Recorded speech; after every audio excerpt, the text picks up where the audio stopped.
Welcome to the Unit 4 Outcomes Assessment Essay Assignment. This unit covers the required outcomes assessment essay and the process that you will go through for this course. Here you'll find the schedule of assignments, so please pay attention to that for due dates. You have a couple readings for this unit. You have readings from the textbook as well as the outcome assessment assignment. So what you're going to do for the actual readings is you're going to choose those based on the angle that you're taking for the topic. And in this outcomes assessment document, which you should read through, you'll see that there are 4 different categories that you can choose from. So you'll choose your readings based on the angle that you're taking for your essay.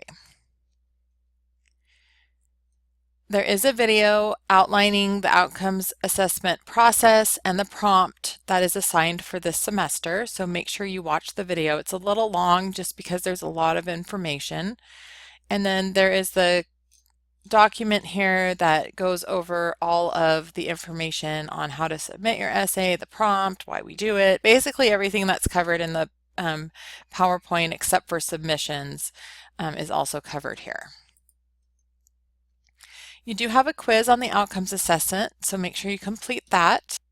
You also have a discussion for this unit, and in the discussion you're going to discuss the topics and why you chose the topic that you did.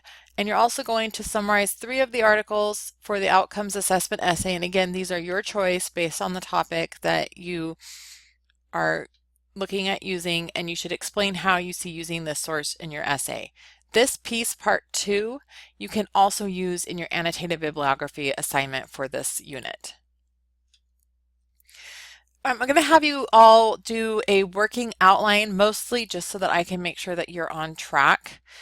So you're going to have an introduction that includes these items, a possible introduction and your thesis statement, a body that includes all the main points and hopefully a brief summary of what you're going to discuss, and then any sources that you're going to use to back up the argument, and then a conclusion that ties together the essay and restates the thesis. So make sure that you do this part because this is going to give me a good idea of where you're headed in your essay and allow me to intervene if I don't think that you're on the right track. Next, you have the annotated bibliography, and this is similar to our working with sources assignment that you did in the previous unit. For this one, you're going to pick 3 of the outcomes assessment readings. You're only required to use 2 in your essay, but I want you to use a 3rd one just so that you have a better pool to pick from when you're actually incorporating the sources into your essay. So you're going to do extended annotations in this annotated bibliography. You're going to provide your full bibliographic citation at the top of the page in MLA, so this is basically what goes on your Works Cited page. You should introduce the author, provide a 1 to 3 sentence summary of the main arguments of the article or essay you read. I really want you to be objective here. I don't want you to be putting your opinions in. At this point, it doesn't matter if you agree or disagree with whatever the author's opinion is. You're just basically sharing what the author motive, or not their motive, their main points were. You should also include specific quotes or paraphrases with citations, so things that you're considering using in your actual essay. This part should be at least 150 words.